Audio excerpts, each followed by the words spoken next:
call the meeting of the Board and Recreation and Parks to order. A little bit louder. Maybe. Excuse me? Thank you. I'm sorry, we're starting the meeting now. Thank you. Today is February 28th, and it's a regular meeting of the Board of Recreation and Parks. And I was going to ask Mr. Sanchez to lead us in the pledge this evening. I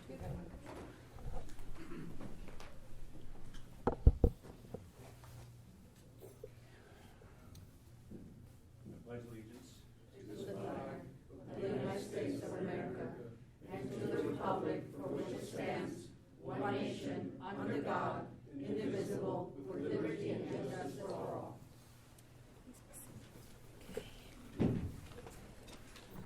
I'm going to ask the Board Secretary to take roll call. Thank you. Citywide Representative Irma Macias. Ward 1 Representative Humberto Sanchez. Present. Ward 2 Representative Gisela Contreras. Here. Ward 3 Representative Cecilia Aguinaga. Here. Ward 5 Representative Ofelia Velarde Garcia.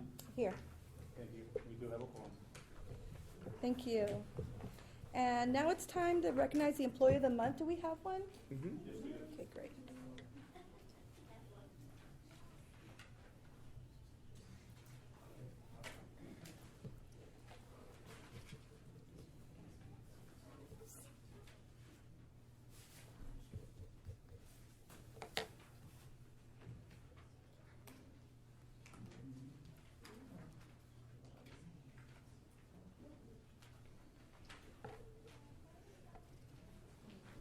If Mr. Sanchez or Commissioner Sanchez is the person here?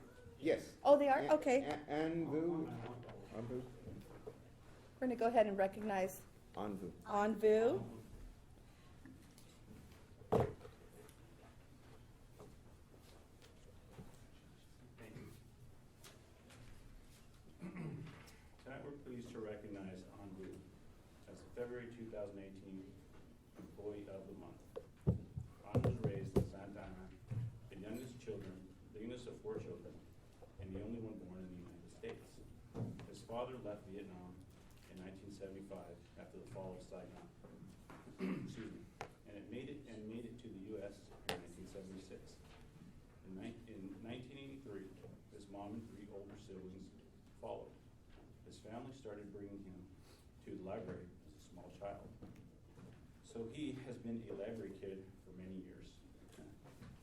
He began working in the city in 2008, assisting with management of the council chamber of videography. He graduated from Cal State Fullerton with a BA in liberal arts and came to work for the library. His employment was part of the library's 3-year Laura Bush 20th Century Librarian Grant, which trained young people from the community for librarianship. He then obtained a master's degree in library and information science from San Jose State University and was hired as a librarian to utilize his videography and IT expertise in technology and support sector. He became an essential part of the crew that manages the programs, the City Government Channel, CTV3, providing technical support in production and streaming of the channel's video content. He upped the efficiency of the process by evaluating and deploying a new carousel system, allowing staff to more easily create and program important informational slides. He also became a teacher of video production, creating an intensive 8-week course for our Workforce Innovation and Opportunities Act. Students are taught the fundamentals of video lighting, scene composition, and editing. Many of those students have developed a passion for film production to take into their futures. Han has recently advocated for and supported the launch of the library's virtual reality program. Thanks to a grant from the state library, the library has acquired 2 VR headsets that are now available for public use in the computer lab at the main library.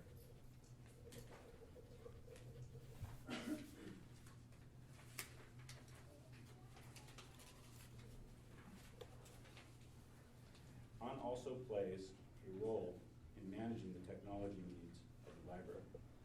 Recently, he collaborated with city IT to deploy a self-service computer reservation and printing system serving our public computer users. He also manages the library's technology and computer book collection that patrons can use to explore the latest technology. On has brought his valuable knowledge, experience, and enthusiasm to the library and its users. His willingness to share his expertise with all of us helps the library provide our community with a smoother path into a future defined by technology. Congratulations, Anne, and thank you for your leadership, creativity, and outstanding work.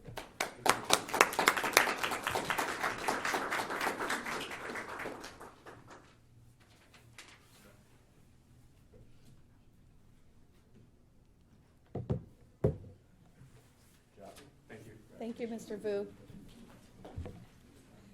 Can we have Bob Toby come up? He's our Santa Ana Zoo docent.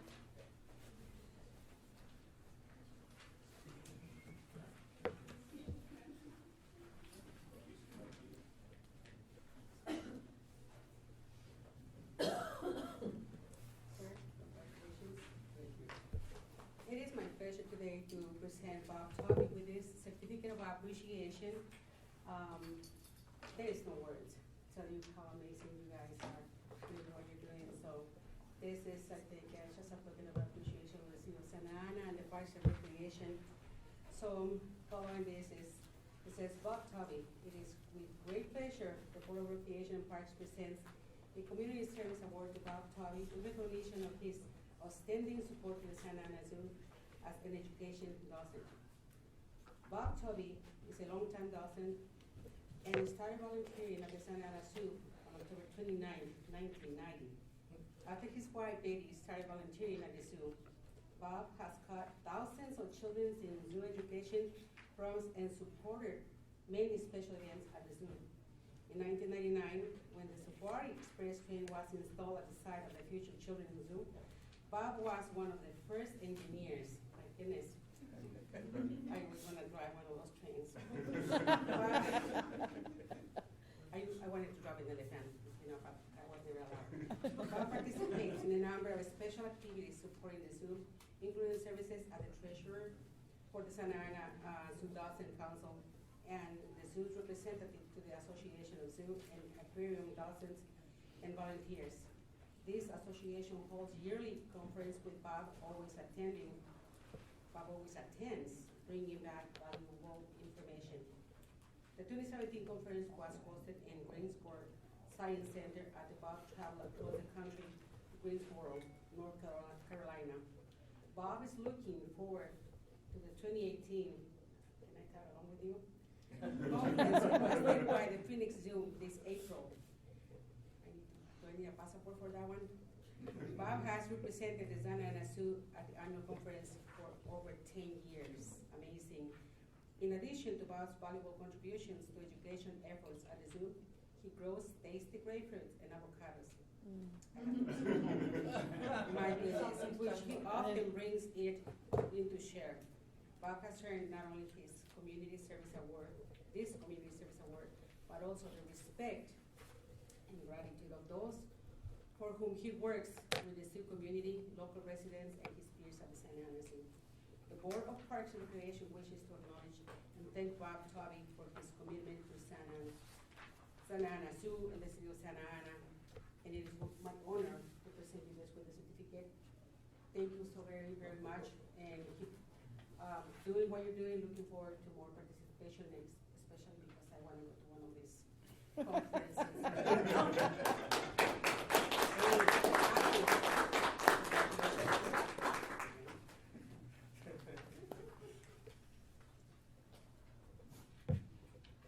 Thank you so very much. Thank you. Thank you. Thank you very much. That's adorable. That's adorable. Thank you, thank you. That's great.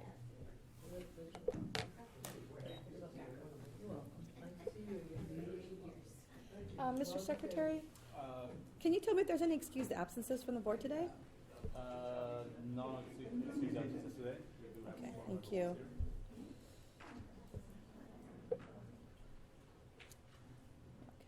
Okay. The first order of business, new business, is to elect officers.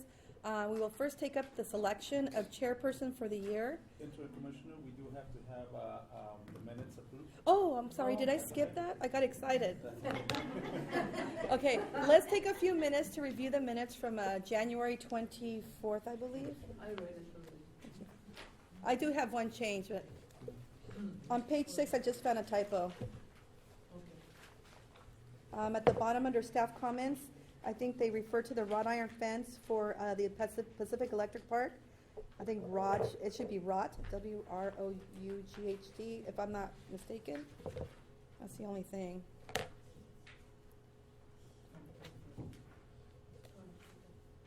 Yes, Oh, yes, you're absolutely right. we'll make that correction. We'll make that correction. Thank you so much, Commissioner. I wasn't wearing my glasses that day. That's okay. It was a little weird when I saw it. Hey, you should see my stuff, so that's why I'm used to double checking stuff. No, triple. Apologize for that.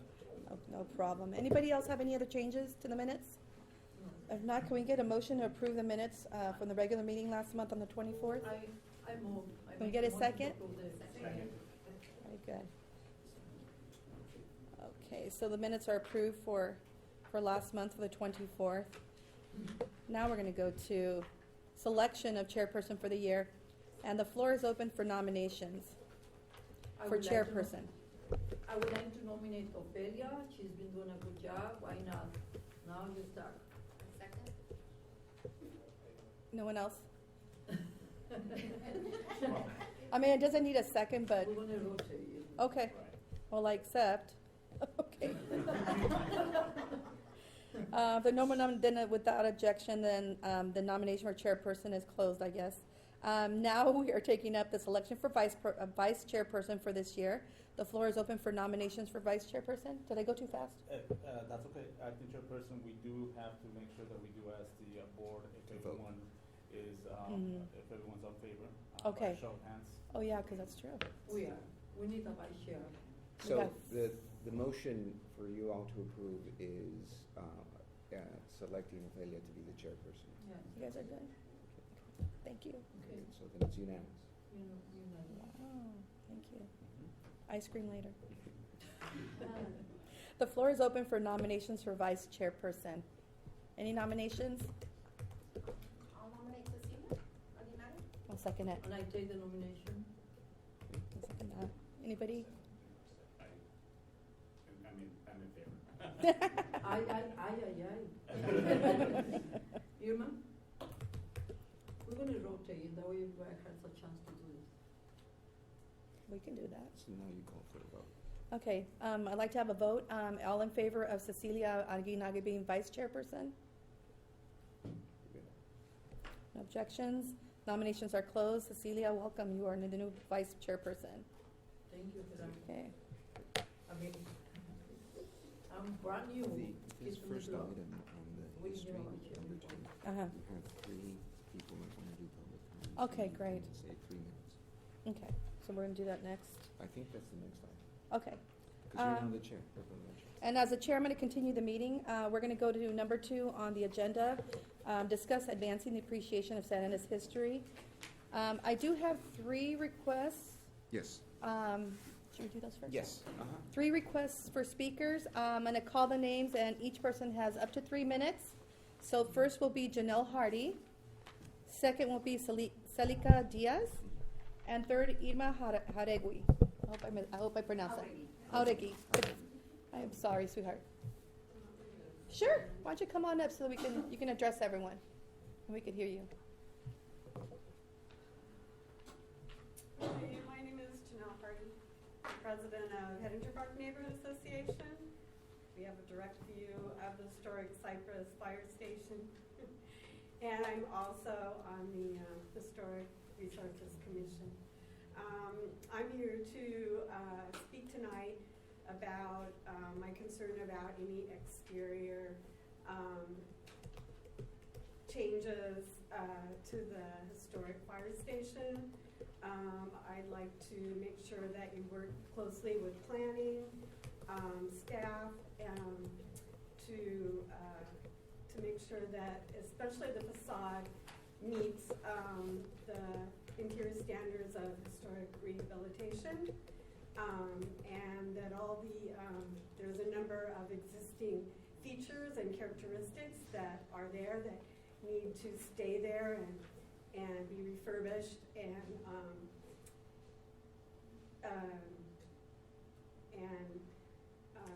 also, can't remember what I was going to say, but anyway, so I think you get the point. But anyway, thanks for this opportunity to speak on that, and I am in favor of the adaptive reuse of the building. I have heard that it's primarily for storage. I hope that's not true, that it'll be open to the public and available and functioning as an extension of the history room or whatever adaptive reuse you're planning to do. So thank you very much. Thank you very much. Ms. Diaz?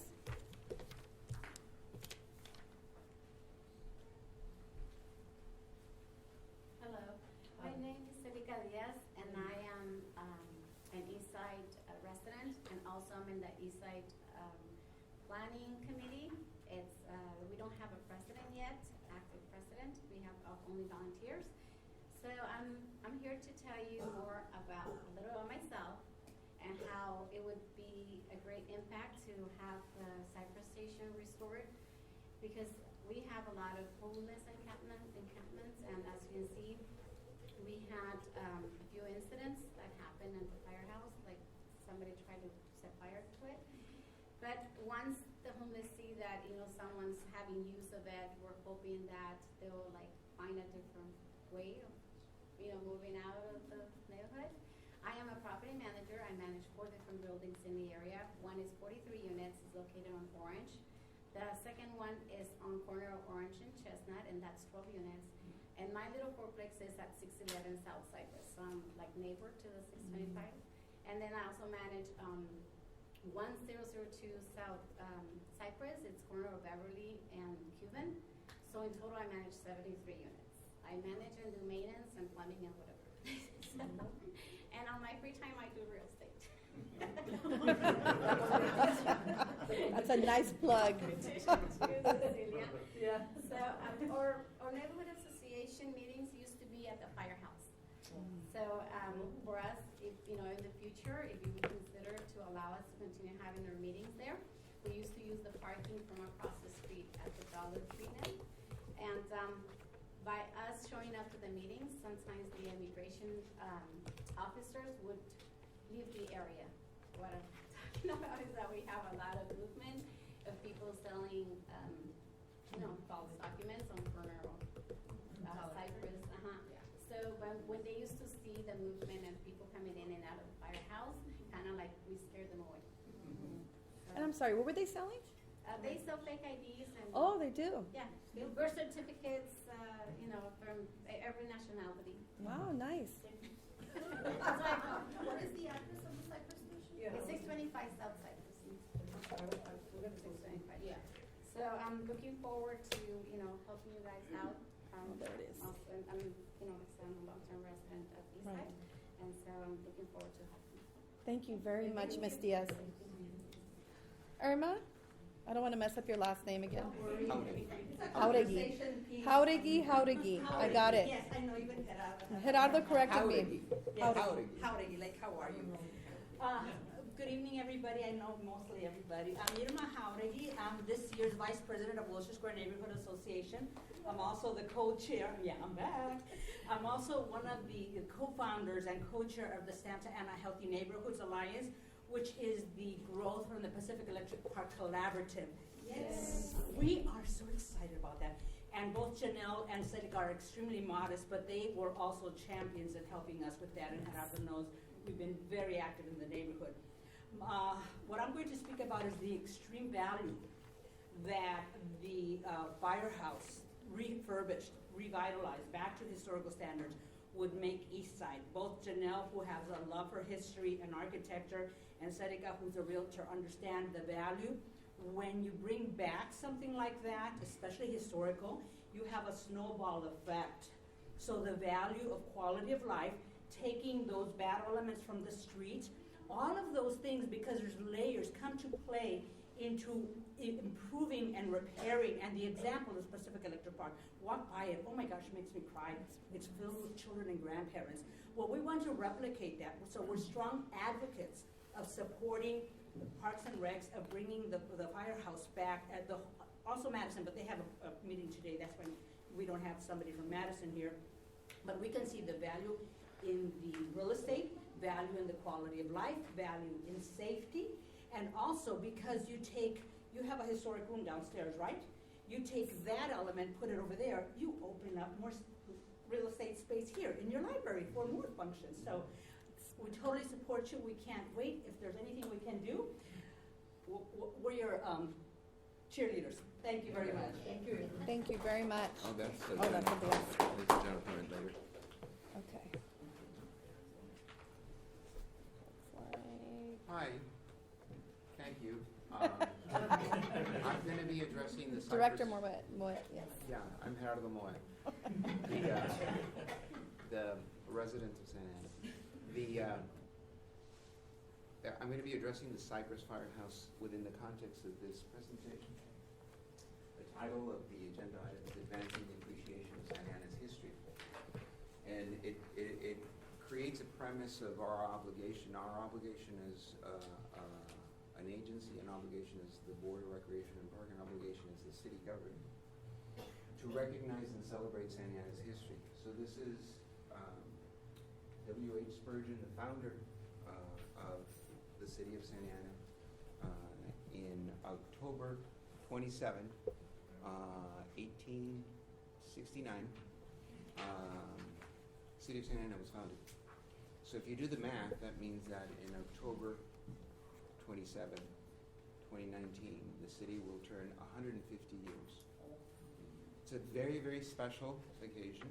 And so the discussion about Cypress Firehouse and the discussion about the Santa Ana History Room and the discussion about creating a Friends of Santa Ana History nonprofit is all within the context of this city needs to make a big series of events in year 2019 to celebrate the 150-year anniversary, as cities, great cities, do throughout the country.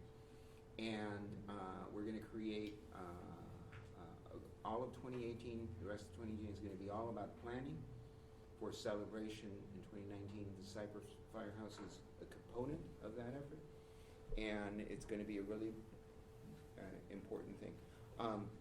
You all know our zoo manager, Ethan Fisher. Ethan and I had a meeting with a council member this morning to talk about the zoo master plan that you've gotten presentations. The zoo master plan is going to be approved at Tuesday's council meeting. But the main reason I'm bringing this up is that many of our leaders, I mentioned it to this particular council person, who I won't mention the name, are not necessarily aware, many of our high-level people are not aware that we're about to turn 150 years.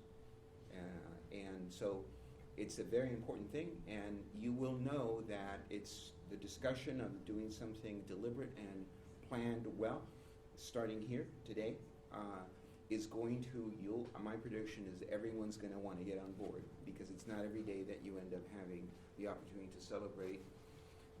San Ana is the government center of the county, and so much of the county's history started here. So it's going to be a great thing. Next slide. So again, because the city turns 150 years old on October 27, 2019, we have the opportunity to create a new nonprofit to support the mission of the Santa Ana History Room, Friends of the Santa Ana History Room. And I'll talk a little bit more about that. Properly restore the Cypress Firehouse and make it a part of Santa Ana's historical resources. I'm going to talk a little bit more about it, some of the public comments that I'll give some details about the Cypress Firehouse. And then develop a plan for celebratory activities in 2019 to honor the sesquicentennial birthday. So sesquicentennial is really how you say 150-year birthday party. Okay? I have to practice a few times to make sure that I knew how to pronounce it. And a lot of this information, you should know that I want to recognize three people that are here from two from the library, one from planning and building, but used to be at the library. So first of all, Cheryl Everly, who is currently the principal librarian, but she's just been appointed as the youth services supervisor, and she oversees the Santa Ana history. And Dylan, why don't you introduce yourself and tell them what you do? Hi, I'm Dylan Almendral. I manage the history room downstairs. I work on programming that involves the history room.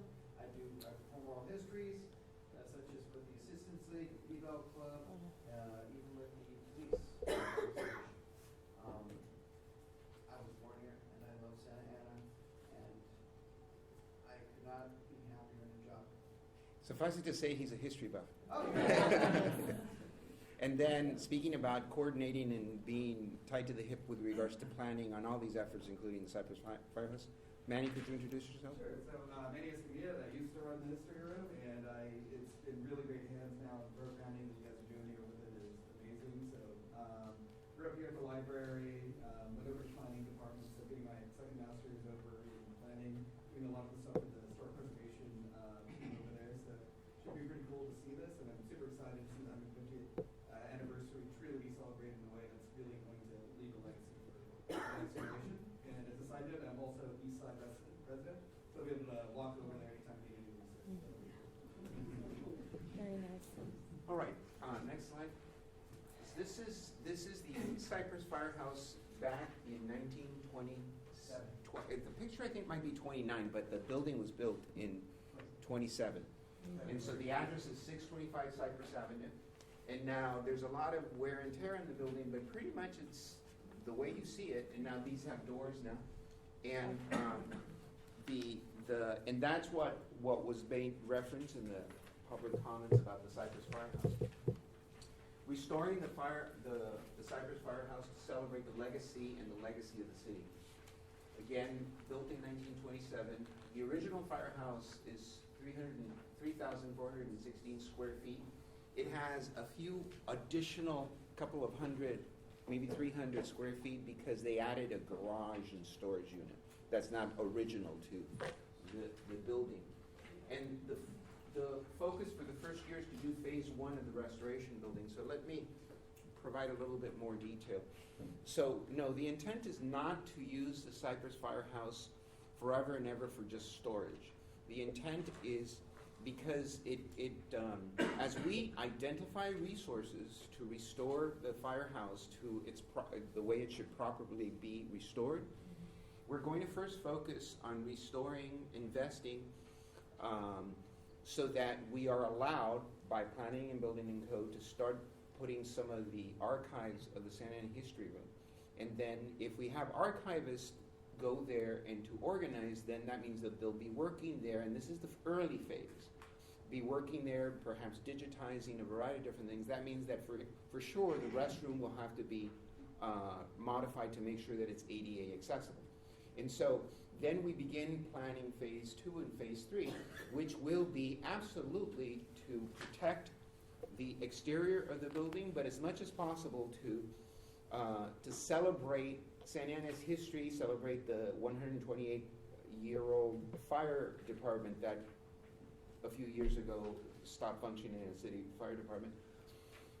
And so we will be able to have amenities and a variety of things, just like in the Santa Ana History Room where people come and do research. The intent is that people will be able to come when we get to a certain phase where planning and building will allow us, based on the appropriate restoration, whatever those code things are, to be able to have the public come.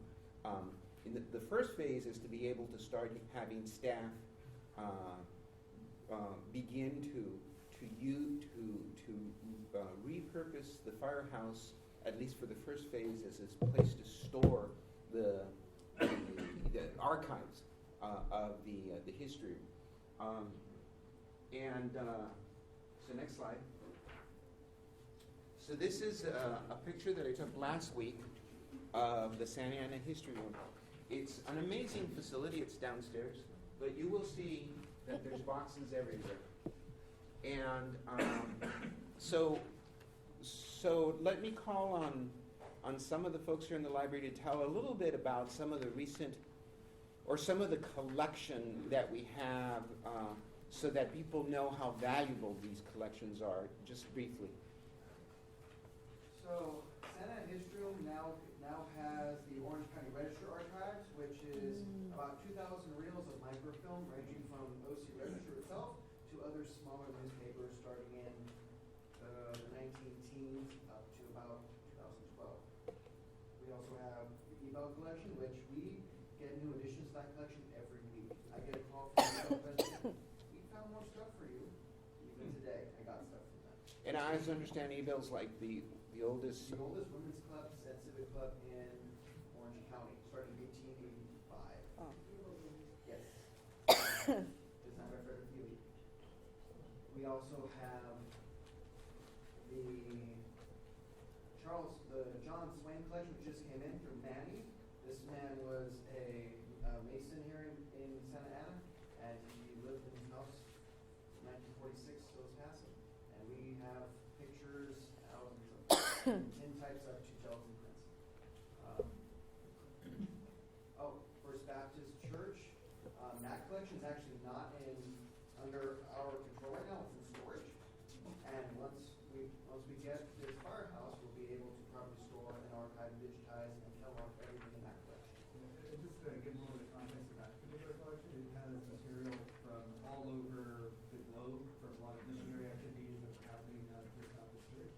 And it was honestly fill up about 3 of those entire rows just with that collection alone. So it's pretty big collection. We also are working on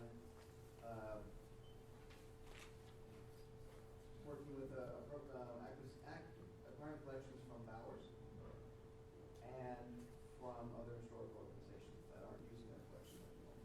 Thank you. Next Thank slide. you. So, it's clear that the Santa Ana History Room has no more room for its collection, and it's a very valuable asset for the community. The Santa Ana History Room was dedicated in 1977, and when I first became, because I love history, when I first became a city employee in 1990, I've been a resident of Santa Ana since '84, but I started working in Santa Ana in 1990. One of my favorite places that I would go during my break is the Santa Ana History Room because I love learning about it. And then I discovered that journalists and writers and people just wanting to do a lot of research, they use the Santa Ana History Room. It's a very, very valuable resource. So this city needs a central repository that is very functional, that not only do you go and struggle to find different things in boxes and around, but we will end up making it very user-friendly and making the data and the information very accessible through technology, and that's the long-term plan.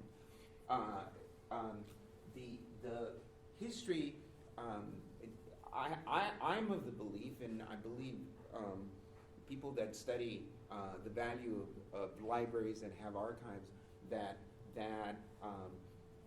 accessing history, say for example in this case of the town, it could be a variety of different things, helps the present in so many different ways with regards to policy. So sometimes people are perplexed on why we have certain challenges right now. And so you go back several decades to try to find certain key decisions that were made policy-wise, and you can see how certain situations developed.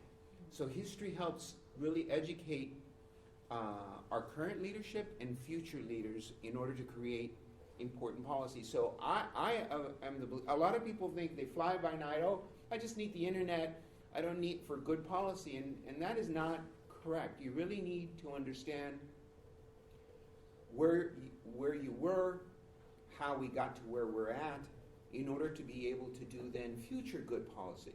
So that's just from the policy perspective. And then there are people that just want to improve their house that is historical, and they go do research, or they want to be able to find out more about the roots of their family when they arrive. There's a variety of different things. My particular interest is to help the library become a strong foundation for very good policy that ends up helping everything, from the general plan to commerce, to understand how economic development has occurred. So with that in mind, we have an ideal opportunity to restore the Cypress Firehouse because we own it. It was used by the nonprofit Rebuilding Together for many, many years, and they could no longer continue. They don't really exist in that form anymore. So now we own the Cypress Firehouse, and I think our Ron Ono took lead and it put on those metal screens and metal doors, and alarmed it, and I think in the last week they've been cleaning inside. It's already done. It's done, yeah. So several major dumpsters of stuff that was basically brought in by people that were unwanted guests, you know, and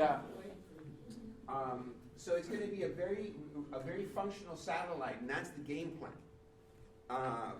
for the Santa Ana History. So how are we going to do this? Because I hear that the city has a big budget problem, et cetera, et cetera. The next slide. So we're going to leverage the fact that we're about to have a birthday party of 150 years. And I shared this draft of the PowerPoint with 2 council members already, and they think this is a great thing. And we're just saying we're going to launch and create the Friends of Santa Ana History Room, a nonprofit organization, because we believe that a 501c3 will be able to leverage in getting grants in particular to help restore, but also to bring in digital equipment to scan historical documents at the Cypress Firehouse. So we're going to be doing that, but this nonprofit will also be taking lead in helping our city council with planning the sesquicentennial party. Next slide. So we already have a ballpark figure on how much money we need to raise. It's going to be between $2,000 to $3,000 to incorporate a nonprofit. Our first, please save the date, fundraiser for the nonprofit is going to be here at the library on Saturday, May 5th at 5 p.m. In the East Patio.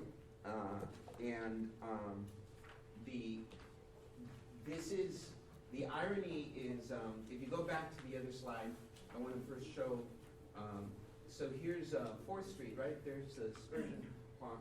As you can see, there's rail, right? Because that's the old Pacific Electric train that no longer exists. That's right. But ironically, there's going to be rail started to be constructed in November 2018. It's all going to dovetail so nicely for the 150-year anniversary. Next slide. So I'm just letting you know, with one of the biggest things in the county, which is bringing transit, the streetcar, that's going to start construction in November 2018, and for the birthday to be in the following year, in 2019, but we're going to be celebrating throughout the year in a variety of different things.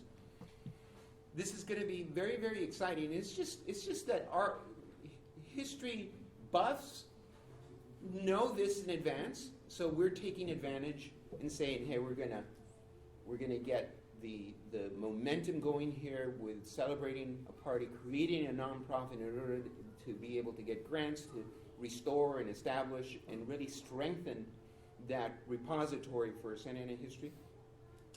And then just have an amazing party for the community to celebrate throughout the whole year of 2019 with the final celebration in October, in the fall of 2019. So that's the presentation, and we will be doing a lot of legwork on incorporating the nonprofit. There will be more information. We're going to ask people, we're going to make it very reasonable to come. Students, if they can't afford, they put $1 or $2, and then people that are big property owners, I expect at least $1,000 or something. We need to be able to, we're going to pay the lawyer to incorporate, and then we're going to have some seed money to start planning. One example, when we established the committee to plan the sesquicentennial birthday celebration, is that there's a city that I did research, I started doing research, that they produced a very beautiful, nice, glossy booklet or magazine where it talked not only about all the itinerary of the events, the celebration, but it also had recognitions of companies in the company that were underwriting the magazine and congratulating the city for the 150 years. Could be First American Title, for example. Could be major companies, could be government entities, could be the school district, could be a variety of different things. So that's how you end up paying for this then beautiful magazine that will be the thing that will help, memorialize and also to communicate the birthday celebration. That's just one idea that I noticed that some cities do. So that's it for the presentation. And more to come. Thank you. Do we open it up to any questions? I'd be happy to take any questions. Are there any questions to the presentation? Yeah. I saw the date, can't wait, but it's Cinco de Mayo. Yes. That it will work? Oh, there is no city producing Cinco de Mayo, if that's what you're worried. Saturday, May 5th, Yeah. 2015. So normally, the agency is very busy because we produce the Cinco de Mayo in downtown. We're not producing the Cinco de Mayo in downtown. No, but this is happening the same day. Yeah, that's what it I'm is. saying. It's actually, we don't have to select that date, but actually we think that will work to our advantage. Oh, okay. You know? I was wondering, will it detract instead of help because you have folks downtown instead of over There won't be a downtown event, that's what I'm saying. Oh, we won't produce it? Yeah, But a private event might, but it's different, it's not. yeah, Oh, okay, so you're not going to be, your staff is not going to be on? correct. Oh, my gosh. That's right. Okay. I would not have Thank you. suggested, I would not have suggested this date. And I know you are a miracle maker. No, You are- I would not have recommended this, no. We're not doing the downtown Cinco de Mayo, that's right. So, other questions? Very excited about this. Yes, sir? Will it possibly act as a visitor center? The Cyprus Firehouse? Yeah. Yes, one of the things that planning and building will work with us is because it has no parking, and so generally speaking, having lots of public coming in is an issue when there's limited parking. But there's ways to work around it if you have partnerships with the Dollar Tree and the Violent and things. So there's a possibility, yes. For sure, people to come in at minimum for appointments to do research. Yeah, there's gonna be like some sort of, Okay. Okay. Okay. Yes. I think, did I understand Celica said they currently use that place for meetings? They used to. Oh, no They used to. longer. No, the East Side Neighborhood Association was active at a certain point, and then it's coming back. That's what Celica was making reference. Okay. And the idea, and I'm very open to it, when we're able to open it up, right now it's not to code, that for having the neighborhood have their meetings there at Cyprus Firehouse is not going to be a problem at all. That would Yeah. be really nice. But They're not currently using it. they're currently not, but they used to. When Rebuilding Together was operating the nonprofit, yeah. So this is Commissioner Garcia. What is around that property? Is it all houses? I pulled it up on Google Earth and I was trying to see what that It's lot was behind houses, it. it's all buildings, absolutely. There is no vacant land or anything Nothing like like that. that. And in front of it is Dollar Tree, parking lot, and Oh, maybe that's what I saw. so I think I couldn't zoom in any it's further. Bishop, isn't it, I think? Yeah, so Bishop and Cypress. Cyprus. And then, it's like Okay. one of the most beautiful streets that we Yeah. have. Oh, no, the a little canopy area of over the there trees. is so adorable, Yeah. yes. Yeah, It's it's really just nice. amazing. It's And so the houses are nice. cute, yeah. So there are a lot of historical Mhm. buildings, and so I think this is going to be a great project, and very excited about it. And so far, the feedback that I've gotten you are hearing really as a public meeting here this for the first time, even before all of the city council. So I have been sharing it, but I'm not sure if it's been resonating. I think it's going to resonate. I think it's going to be very well supported, this whole. And would you like a presentation to the board, like? I'm sorry? You'll do a presentation To the city council? Yes, I will plan to do that. I have to go through the city manager and make that recommendation. I plan to actually show this presentation to the executive management team next Wednesday with the city manager of the departments, and I'm going to say it was very well received at the Board of Rec and Park, and I think it's very appropriate now to put it in the city council just as an FYI, because it's just we're going to start planning. And so yes. What's your goal? What are you trying to raise? How much? Well, the first fundraiser is really to make sure that we have the monies to incorporate, Oh, and okay. then yeah, and so Oh, okay. I think it's like $2,000 to $3,000 for sure will help us pay attorney fees to do all the paperwork for incorporation. But I also think that we should try to strive for $5,000. Really, that's the goal for that first, so that we can possibly help get someone that has a lot of experience in developing sort of strategic planning, thoughts, bylaws, and mission statements and all of that with nonprofits. Someone that has done that, and they're out there, so that you pay a professional to help us to assess the community on the vision statement, the goals, the objectives, et cetera, for this nonprofit. And obviously, one of the big things that this nonprofit will want to focus on is the party, the celebration party. And the city council will weigh in, I can assure you, because they're not going to not want to be involved in the celebration of the cities. One last comment, but Just a little suggestion. Uh-huh. You might want to theme it and have the council members dressed as of 150 years ago. We've been very successful with that idea in our summer Yeah. concert. Yeah, I agree. I mean, I started growing this beard so that I can look like Spurgeon. It'll take me a while. You'll be Spurgeon. No, I'm not an elected official, but I could be. There could be a Spurgeon 1 and I'll be a Spurgeon 8. Yeah, You know, are. it'll be. You go in front of them and tell them that. Yeah. my question was just, I know Jeannie or Janelle, they have a historic committee. How would they be able to maybe help with? I think we're going to try to assess all of people. There's lots of organizations that are friendly towards history, and I think we're going to tap on them and get them involved. Absolutely. Yeah. Well, thank you so much. And we're off to the next agenda.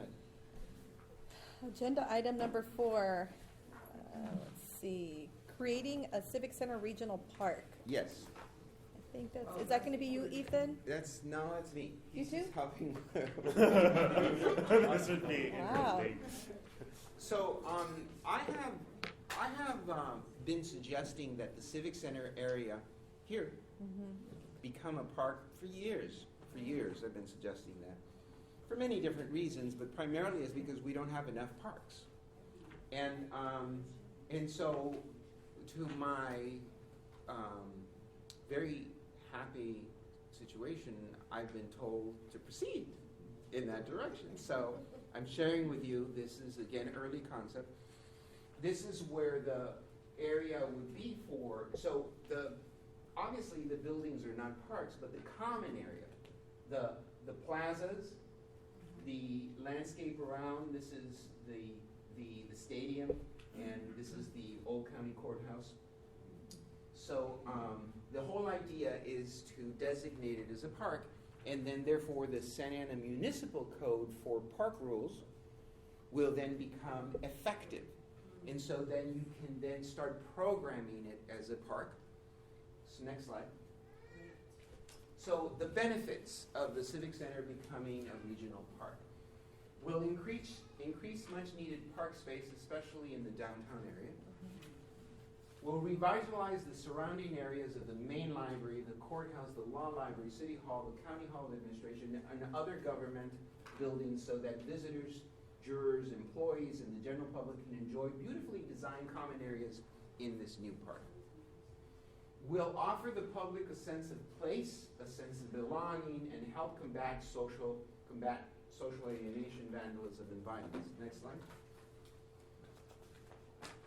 Being that the park will be in the heart of the county's center of government, youth will more easily participate and develop a strong sense of community, citizenship, and an appreciation of democratic and public service systems. So students from all over the county would be able to go and do field trips and enjoy the park, but go do field trips and go to the federal courthouse and see how the federal judicial system works, go to a county supervisor, city hall, go to the old county courthouse, come to the library, to the Santa Ana History Room, just get more civically involved. So that's one possibility, one benefit. It will offer place for programming the arts and culture such as open air community theater, art exhibits, concerts, poetry, and storytelling. I want to say that it was in 2014 that the South Coast Repertory had gotten a grant from the Irvine Foundation,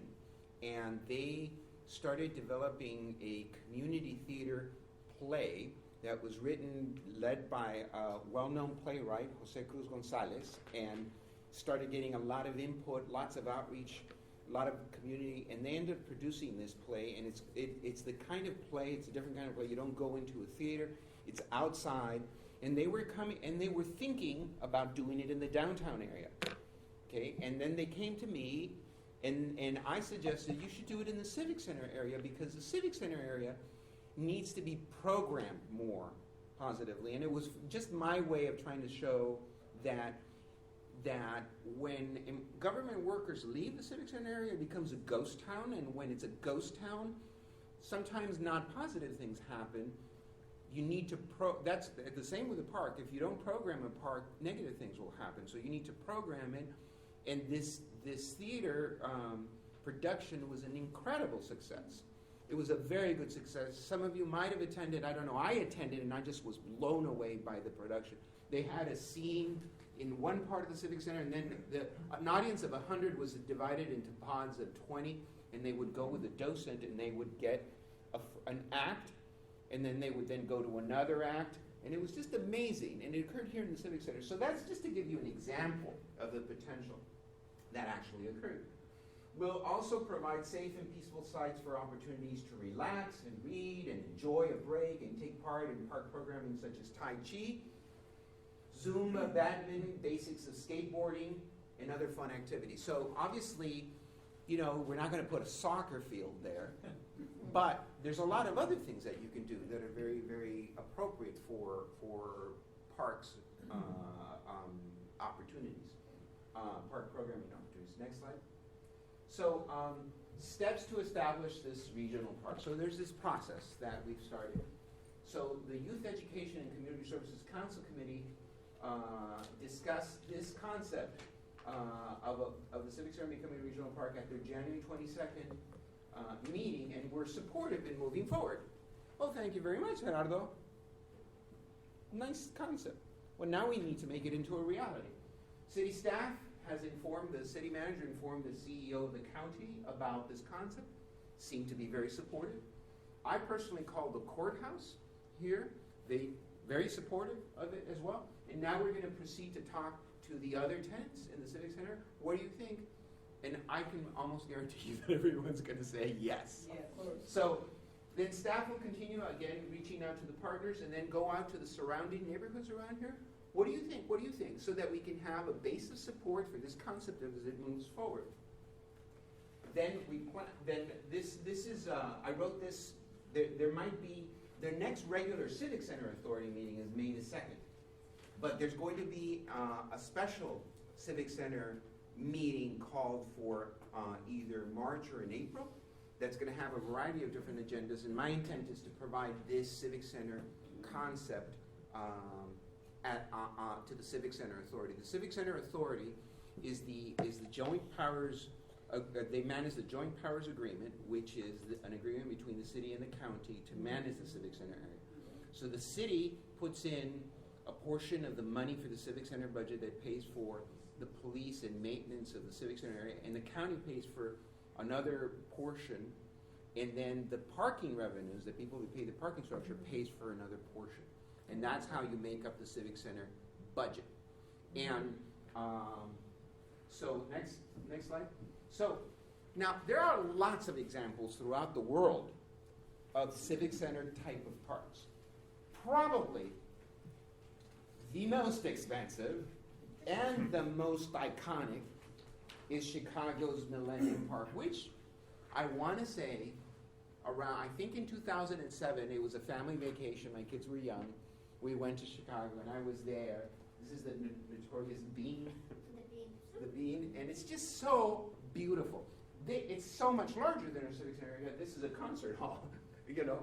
So, but it is just, that's to give you an example of a high-level civic center type of park.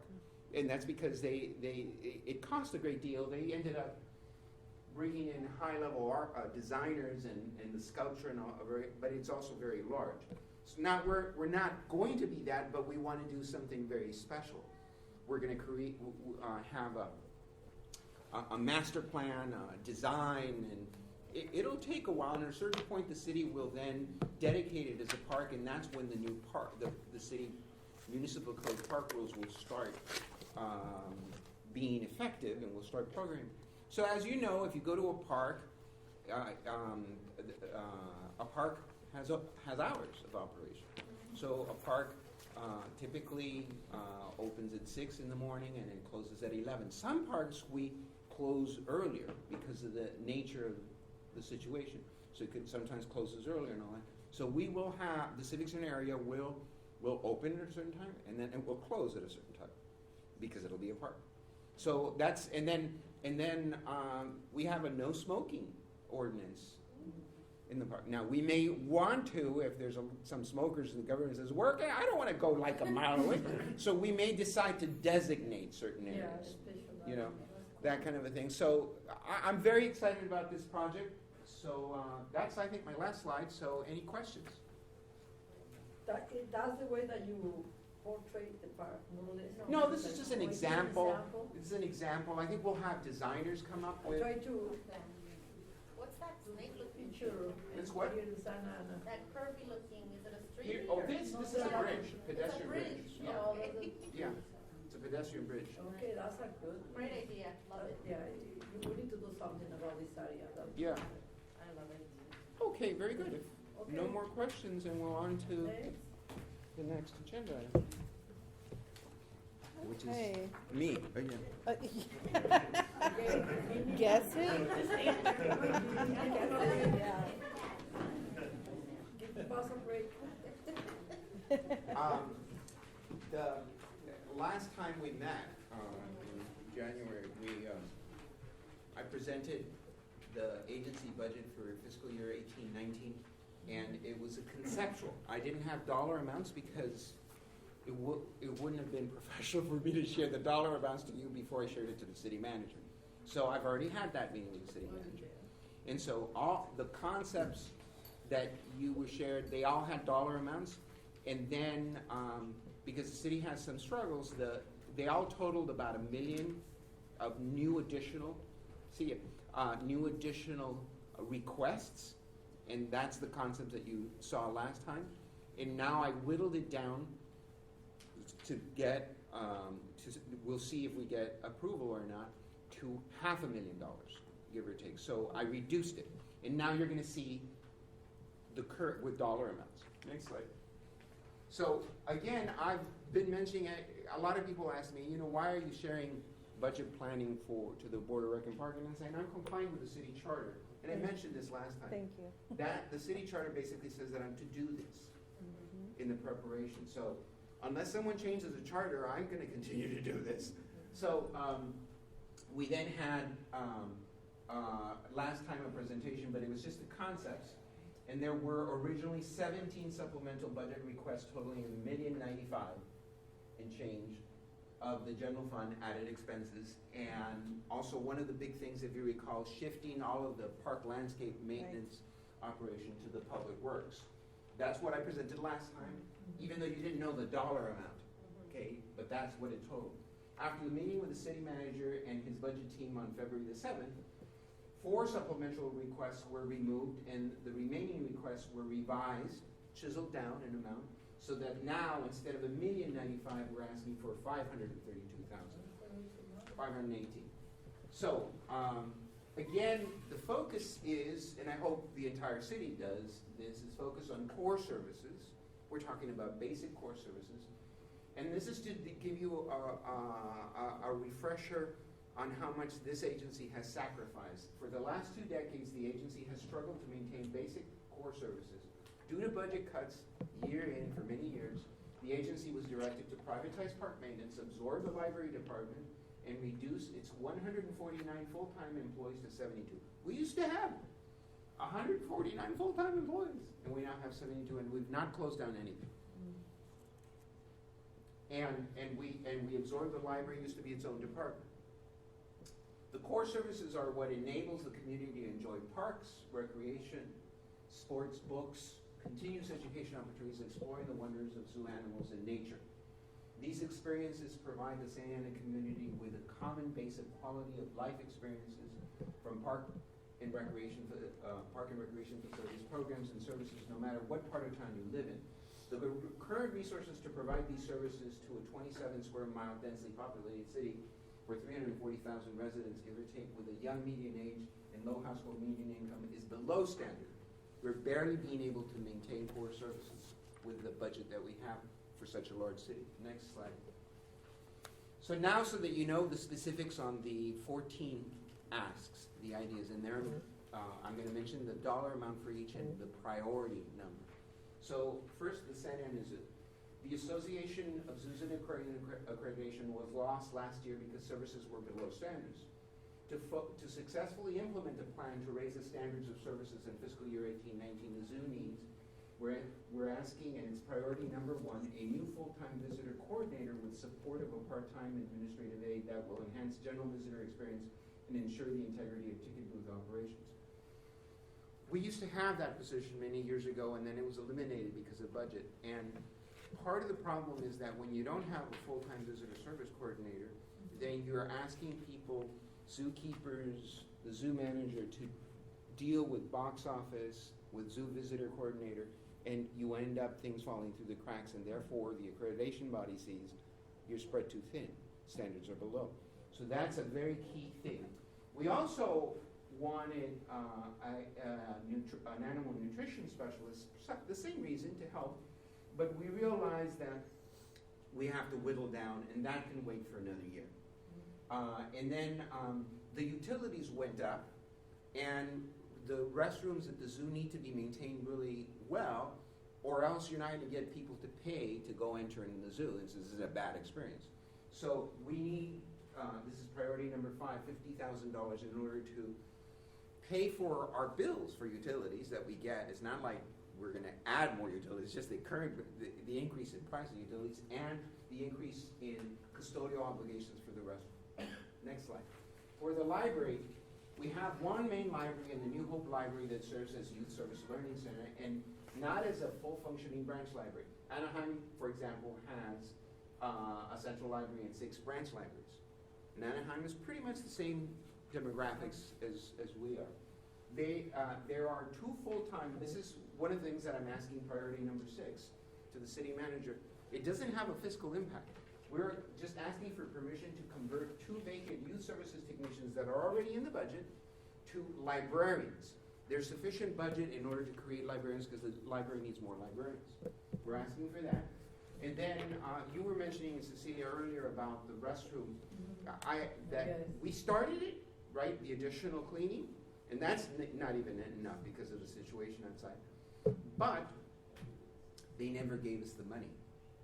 So the city council and the city manager. Yeah. So, but we have that, and we're having to.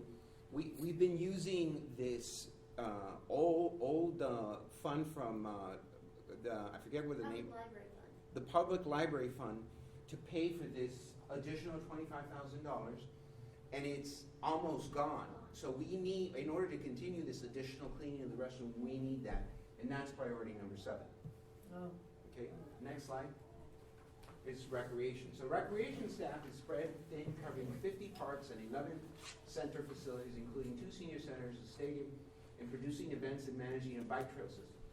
With a new Roosevelt Community Center in Walker Field opening in April, additional resources are needed to operate this center. That's priority number 4, and we need $50,000 more to open this new rec center. Now, we already have some money, so it's not like it's only going to cost $50,000. It's going to cost a lot more than $50,000.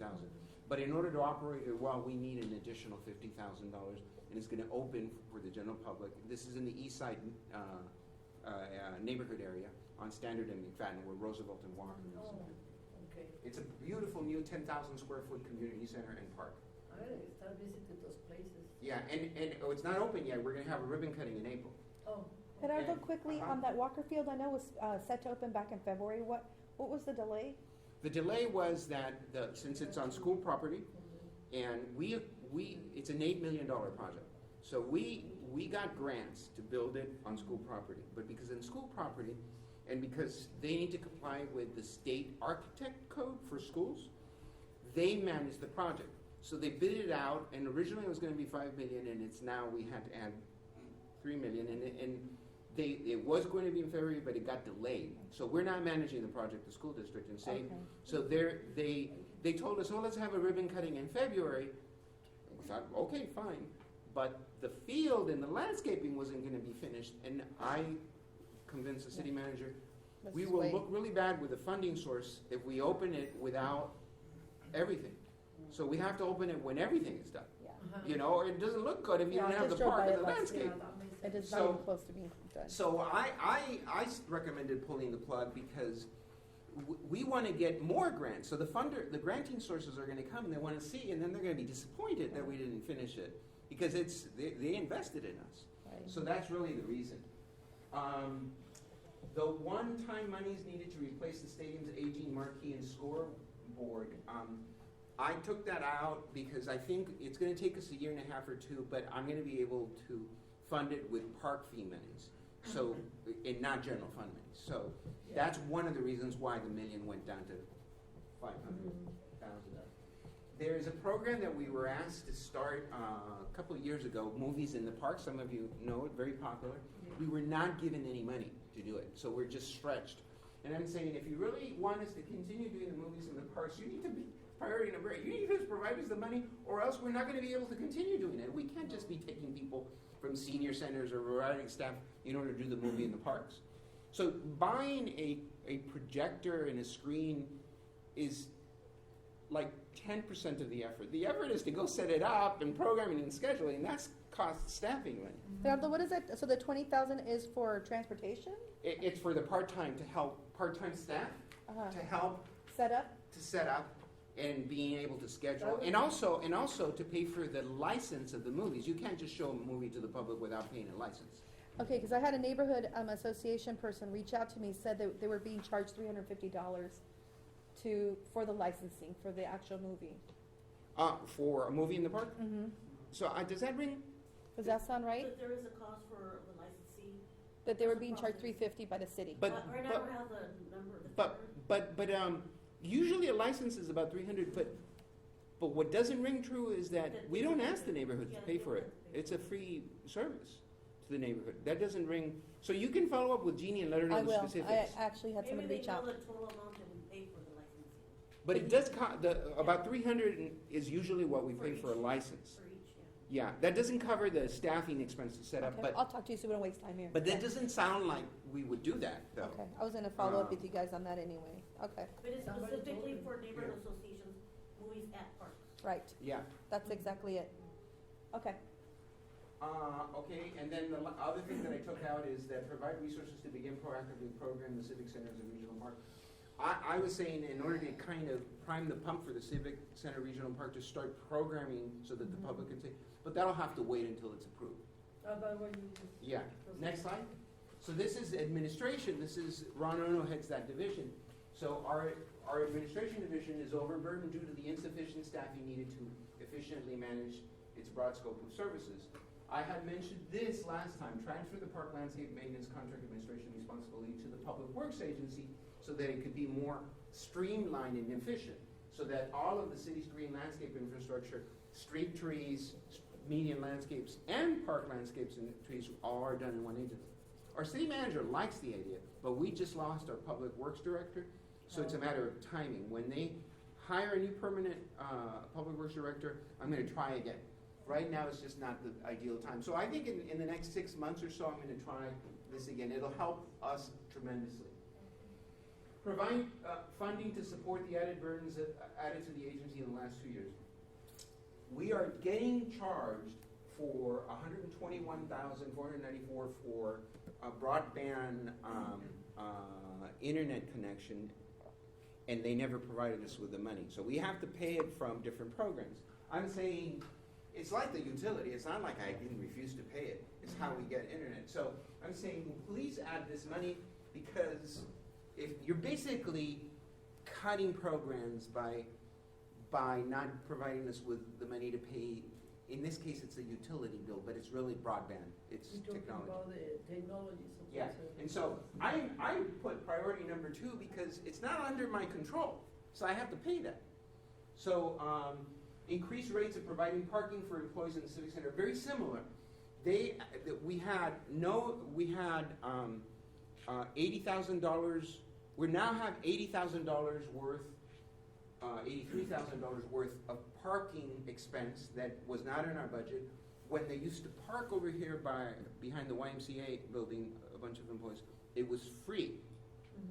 And we were, because of safety situation, it was decided they start to park over there. And I said, fine, that's great, that's wonderful for safety. But they didn't provide us with the money, because it's not free to park here at the courthouse. So that's what I'm saying. Again, it's not on my control. Please provide us priority number 3 with that. And then the Granicus is just the agenda system. It's not very much, which is why I prioritize 11, because it's $2,500. Then enhance the quality of services to contract custodial services to public restrooms, priority number 9, $20,000. I had originally wanted to ask for more so we could do all of the park restrooms. So this is only going to designate the heavily impacted parks like Jerome and a few others in order to add additional second cleaning of the restrooms, if they approve that. And then establish the citywide doggy waste pickup system in the parks. It was more, I took away the one-time only money to put the physical stations, because I can find money for that one time. But what I need is, it'll cost about $12,000 more to add to the contract, so then they can make sure that they maintain and replace the plastic bags year-round for the entire park system. And the telephone system upgrade of voice over IP, a lot of departments are getting this new telephone system, which is great. And I was asking for general fund money. I don't think I was going to get it, and so I'm going to fund it through this other funding mechanism that's going to, so I think we're going to do it, but it's not going to be through the general fund. That's why I took it off. Next slide. That's it. That's it. Yeah. Any questions? And every time we meet, I'll give you an update, because that's what the charter says. No, but that's very interesting, actually, like, I'm putting you on this commission on this, very interesting. Yeah. I have one quick Yes. question. Is that library that's on McFadden, or was a library, what's there now? So I want to say that probably, I took over the library in 2009, and I think McFadden Branch Library probably stopped being a branch library in 2004, 2005, something like that. And something like that, because the library closed it down as a library, the main library. This is before I took over the library. And then I was head of Parks and Rec, though. And so I got a grant to continue opening it as a learning center. So remember, we had staff over there. We continued. The books were there, and it was just for kids to do homework, and we would tutor them and all that. But then the grant monies dried up, and then the city wanted to sell that building to the Orange County Department of Education. It was a concept that was never really. It was just something that was going to happen to the Orange County Department of Education for a continuation school. Well, we kind of have a continuation school in that area with Cressette. This would be a county-run continuation school, and I just didn't think that would be the right area. It's just too much. And I also think that it was a shame that they closed the library. And so I recommended to the police chief at the time, as the head of Parks and Rec, Paul Walters, who was the chief, that would be a great location for the PAL program. And that's where the PAL program is. So what is Yes. that? PAL is the Police Athletic League. So it's a youth program. It's a youth program. So that's what But it it's is. run by the police department. Yes, That's what's yes, going on that's there right. now. And that, part of the reason I said is that, if the police go in there and start using it for kids, probably the city won't want to sell it. That's why I did it. So, and that's exactly what has happened. So he saved it. Yeah. And it doesn't have great parking, but it's a great building, and the kids love using it for. So it's youth. It's youth, but it's run by the police department. Yeah, I mean, I drive by it every day, I just didn't know what was happening Yeah. there. Yeah, Officer Kenny Aguilar is the one that runs. I actually used it as a child that library. I'm sorry? I used to go there as a kid. Yeah, to the yeah, library, yeah, I remember yeah, it. Yeah. It was nice. Many Any years other ago. questions on the budget? No, I think it's. Yeah, well, you have a public comment, we're gonna call on you in a bit. But you have a question on the budget? Yeah, actually, well, I had a question about the parking expenses, because, Yes. I just wanted to know, like, is that accommodating the future growth in traffic to the library and other facilities? So the issue there was that a lot, primarily part-time library staff were parking in the parking structure behind the YMCA building, and they were walking over here. But because of some of the environmental situations outside, the union ended up saying it's not safe, and the city manager at the time, Mr. Cavazos, said, oh, let's move them over here to the courthouse. But over there, it was free. There was no impact on the budget. And then moving it over here, suddenly the Parks and Rec had to pay $83,000. So I did it, I followed orders. But I'm now saying, please provide me with the money so that I can continue having the employees park. That's really what that is. So access to the public to park there and get validations, that's not in danger. That is current and will continue to go, continue. You continue. Yeah. Any other budget-related questions? No, Thank you so much. thank you. Okay, next on the agenda is, we have an update on the library security measures. Now, I'm not doing this presentation, but I'm just introducing Heather. There is a requirement for, to have a public meeting on the internet safety policy. She's going to talk a lot about it, and then I wanted to inform you about the importance of our security guards. So Heather, take it away. There's a hand up. The requirement to have the public meeting is related to the Children's Internet Protection Act. In order to get grant federal funds for pretty much anything, you have to show that you're in compliance with that, which means that children are protected from, in your public access, from accessing material which is inappropriate for them. And we discovered, we've had this internet safety policy, and we have it here, it's attached, which describes the rules and regulations for children using the internet, for us limiting their exposure. One of the simple things we do is we have separate computers for children and adults, and they are programmed differently. The kids mostly in the learning center up here or in the children's room, and no one under high school age is allowed to use the computers downstairs. Yeah. So, physical separation is the easiest way, but there are also, we have something called WebSense, which is a program that basically filters what comes through so that if you ask for certain things, you're not going to get them. Yeah. And we like to keep that on our adult computers as well, so especially down here, because children are wandering around down there, even though they're not using those computers. They're there, or they might be sitting next to a parent who's using it. And we just would not have them, accidentally exposed to something that would be distressing or traumatic. We, in order to comply with SEPA and to be able to honestly say in our grant applications, which supports a great deal of the programming here at the library, that we are compliant, is to have a published international safety policy and to have a public meeting periodically, letting people see it and comment about it and know that it's there. And so that's what we're doing today. Basically, we are providing you all with a chance to read our very exciting internet security policy and make comment upon it, or, if you have any negative comments, you should let us know. But it's just check the box that we Just need to check have the a box, public meeting on it. basically. Yeah. We need to have a public exposure for this so that people have a chance to make comment on it if they feel that it needs alteration in some way or not. So, That's part A of two parts of the presentation. Any questions for Heather on this? It's just interesting. I used to use this library so much when I was in college. Yeah. Santa Ana College. Uh-huh. And my daughter Sylvia, she graduated from, she got her master's in library in San Jose State. Oh, Yeah. And wonderful. she came here to do her internship. Oh, Yeah. that's nice, Oh, yeah. yes. She was driving from Los Angeles, Oh, Highland wow. Park, just to working here. That's great. God bless you for her. Oh, that's awesome. Oh, this is a great resource, this Yes, building. so she's one of our library kids. How do you control the, like, it's a lot of, I walk around, I came early, and it's hard to control people. And Yes, I mentioned to Gerardo about the bathrooms. Yeah. Yeah, it is. Now, we, The homeless. very briefly, because it's not on the agenda, but just to Okay, remind you sorry. that, Yeah, we can do it that for next time. we put security cameras, that's a new thing, inside and outside.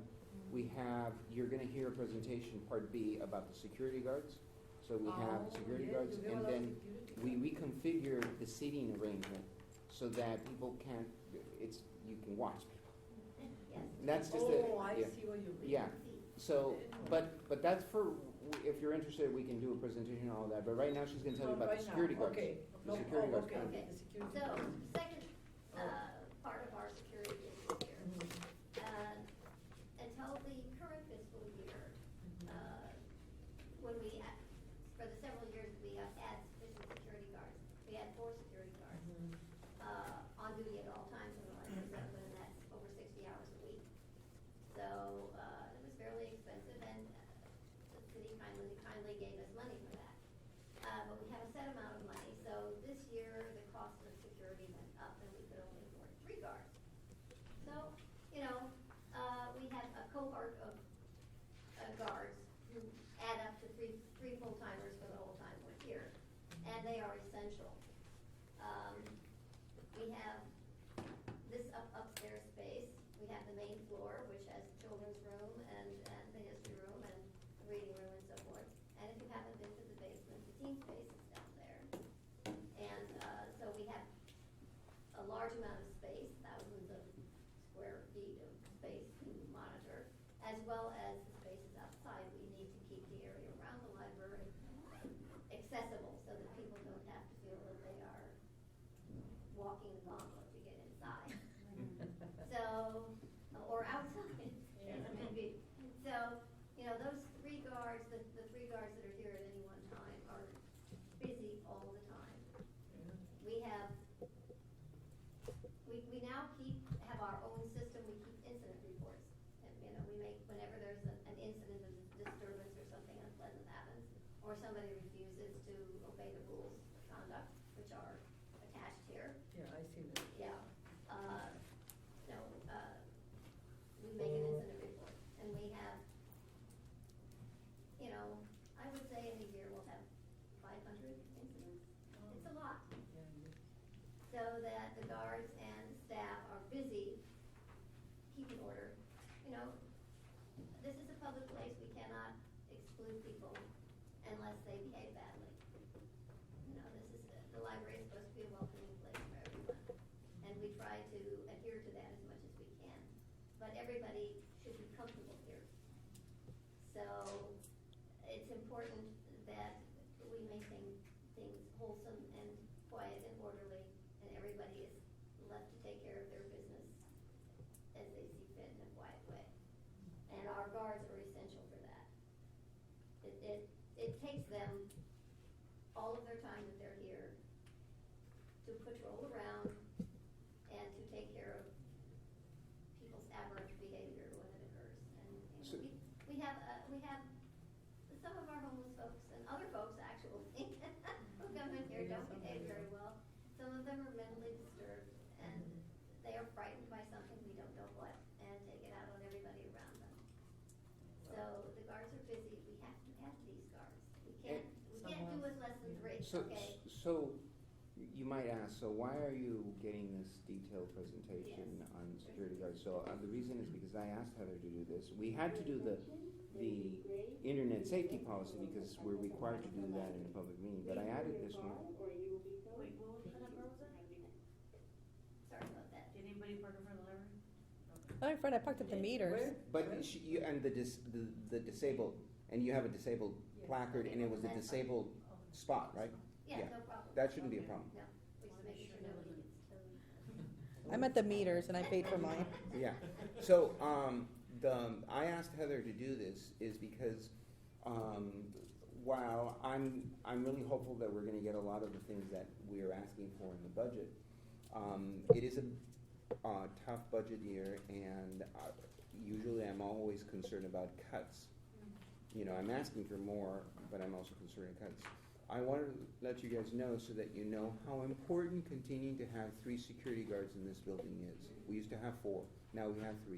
We cannot end up having 2. No. We There cannot, there's you know. no way that you So, can do that. so I'm just kind of letting you know this We help you because with that. just information, if in case we're asked to Oh my Lord. think about reducing that expense, because we'll end up having, we took several steps forward with the cameras, with the security guards and all that, and we'll take several steps back, you know, so Not that's that really it's the main much, reason. but if you have to cut back from those doggy bags, put it towards security, Yeah. do it. Now that $12,000 is gonna make a please don't difference. Yeah. Forget about it though. So anyway, I just wanted, because it's just more prevention that I, Are they armed guards? no, they're not on guard. But we have great relations with the police department. They contact the police department when they need backup, and the police department is here right away. But it keeps us from having to do it, and you know, it's something they don't teach you in your master's program, how to deal with, you know, somebody who's gone over the edge. Although we've had training about that lately, so we're getting better at it. But it's a great relief to us and to the people who come into the library to use it, to know that they are there and that they feel safe. And how late is the library open? We're open Monday through Thursday, 10 to 9, Friday and Saturday, 10 to 6, and Sunday, 12 to 4. We have a gray Toyota Corolla parked in front of the library. This needs to be moved as soon as possible, otherwise it will be towed away. A gray Toyota Corolla, thank you. We say. Okay, so any other questions on this last business item? You need any help No, from us? No, there's no, it's just information, there's no Okay, approval needed, alright. it's just to let you know, Okay. what's at stake. Por favor, tenemos un- Same announcement, but now in Spanish. Okay. Un Toyota?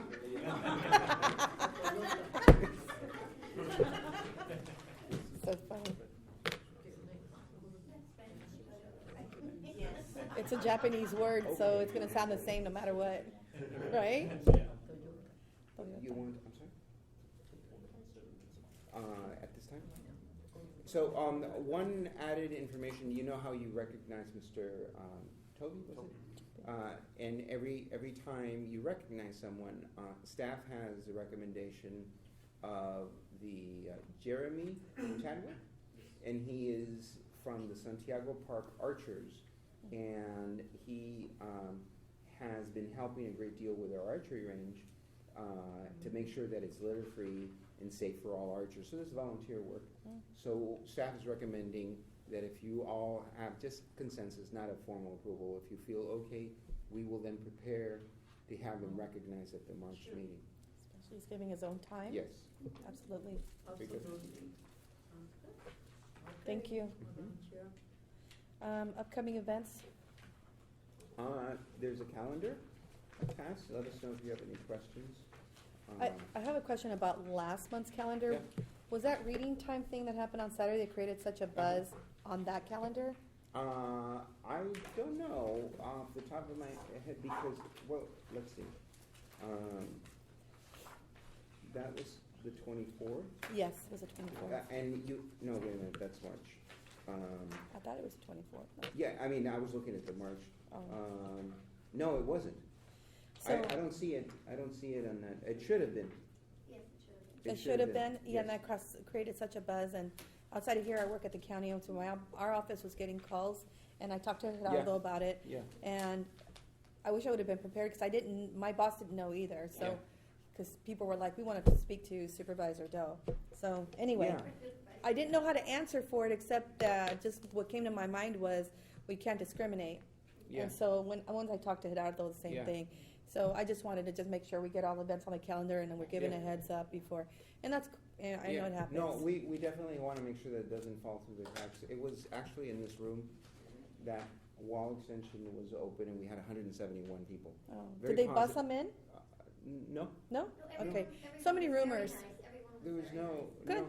So there was no problem, and I heard there was a silent protest outside. Yes. There, They Okay. were fine outside, they caused no problem. No, not a big protest. There wasn't any signs or anything like that. They were There just praying, I think, is what I heard. Social media posts. You know what? I was in here and I was also praying. You did both? Yeah. I love it. Because I always pray. Good for you. Yeah, but it was very smooth. It was very, very smooth. We had Councilmember Vin Sarmiento attend, and Oh, okay. so it was very smooth event. It occurred, but yeah, we need to make sure that things like that don't fall What through the was cracks. it? I'm sorry, I missed It it. was a story time provided by drag queens. Where was it?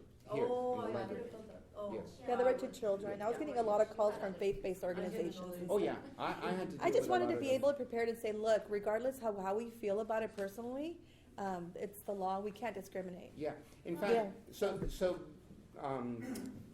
when I talk about the next agenda items for the future agenda items, I believe in March 28th is the next meeting. I'll be talking about that. I'm gonna have Cheryl talk about her new position, youth services supervisor, and we'll figure out how to provide you with more content about this Great. event. Thank you. So we can have it legitimate on the agenda.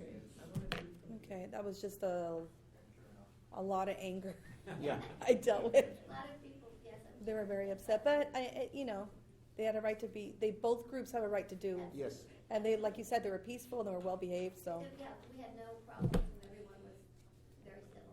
good. Okay. We have status updates. Are we done with calendar already? Event calendar? Unless there's any questions, I think we're done No. on the calendar. Okay, we have some pending items, action Yeah. items for future meetings. If you recall at the last January meeting, there was a public comment about the pools, if you might Yes, remember. yes, And a so nurse. we were gonna do a presentation this time around, but we had so many presentations, we're gonna put it in March 28th to give you more of a background on the pool situation. Then we're gonna do a presentation at the citywide joint use, that's how joint use works. And there's a lot of discussion between the district and the city on improving that system, so you should all know about that.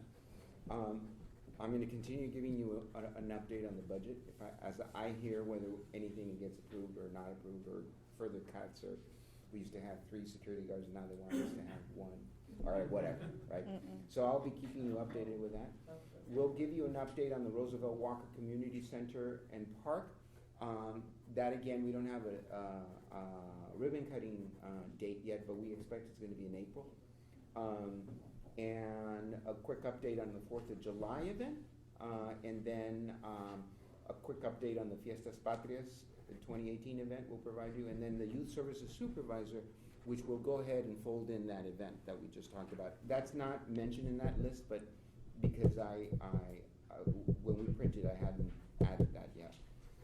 That's it for the future pending items. And I think we're at public comments. Mr. Ivan Enriquez. Sorry if I mispronounce your name.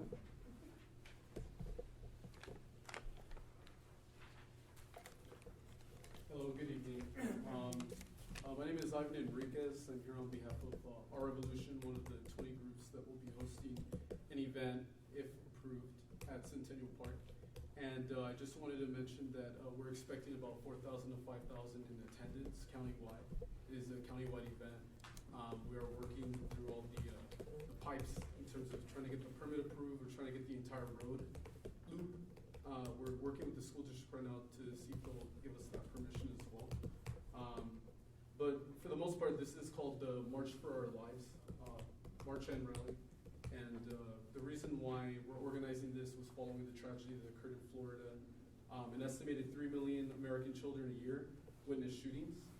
One study showed that children exposed to violence, crime, and abuse are more likely to abuse drugs and alcohol, suffer from depression, anxiety, PTSD, fail or have difficulties in school, and become delinquent and engage in criminal behavior. Exposure to firearm violence doubles the probability that an adolescent will commit an act of serious violence themselves over the following 2 years. And given that we are a pretty big city, I don't think anyone can deny that. There's always concerns about crime and public safety. And so I'm hoping that in whatever position that you may have on the topic of guns, that you will attend our event, if approved, What's on the March date? 24th at 2 p.m. What day of the week is that?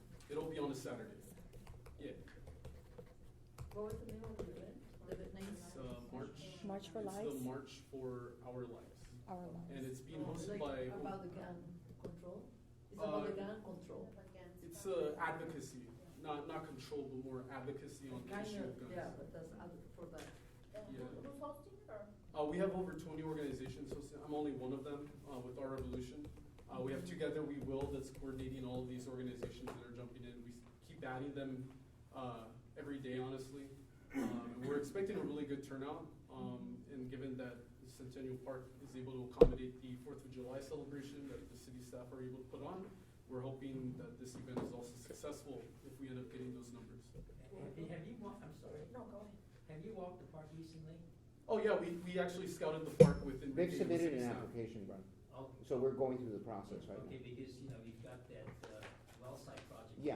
going on. Oh yeah. We already discussed not being able to use that parking lot space, and So Ron, so because this is just a public comment. sorry. You can be involved with Genie staff to make sure that staff think about all those issues. Yeah. So I just wanted to bring it up to your attention Yeah. since this is Thank the you. Board of Recreation and Parks. Thank Other than that, thank you. Yeah, Thank thank Quick you. question. Okay. So what exactly is it? Just like a rally, like get together? It is. It's going to be a groups, march, or what? Okay. and it's going to go around the entire Centennial Road loop, and then it will drop on what's field number 5 and number 6.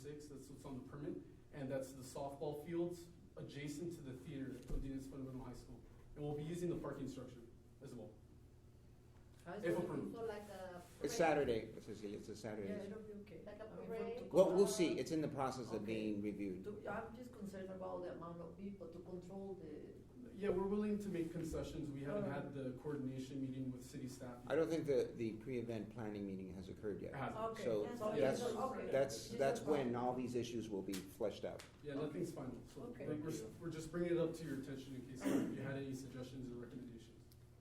I'm just curious, are there any mental health organizations involved with your group?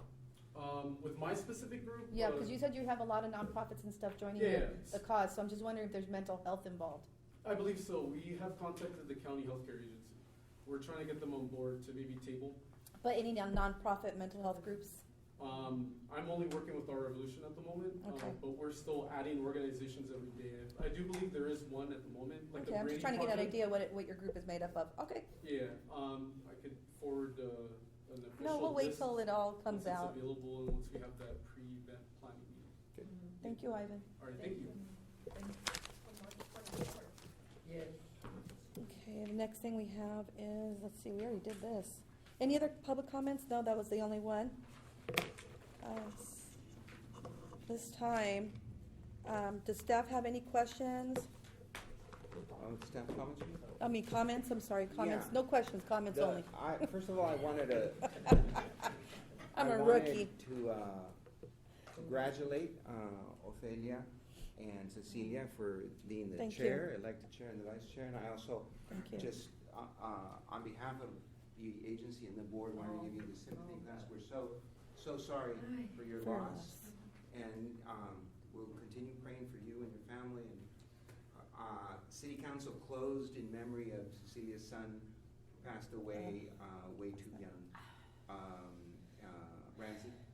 Siaginaga. Yeah, and it was a beautiful closure of the City Council. So Oh my God. we're always going to be thinking of you. And Thank you. you're a wonderful mother and a great community leader. Thank you. Thank you, Irma. I'm very blessed for having the support of so many people. It was so wonderful. Irma was there all the time, and Araceli Casales came up and she put a pin on me and said, the best mother of the world, something like that. You know, I was just, like, I feel like Maria with Jesus Christ, like. then she gave me this big heart, and I put it next day. Then Ophelia, I mean, I'm just so blessed. Thank you guys for your support and your love. And I did a speech that I should have done it today, but it was so beautiful. I will share it next time. Okay. Well, thank you, Cecilia. Thank you, Take care of yourself. Cecilia. Well, I'm strong, I can. So that's my staff comments. I don't know if other staff members have any comments. I do. And I didn't pass it out, but it's really quick. It's a flyer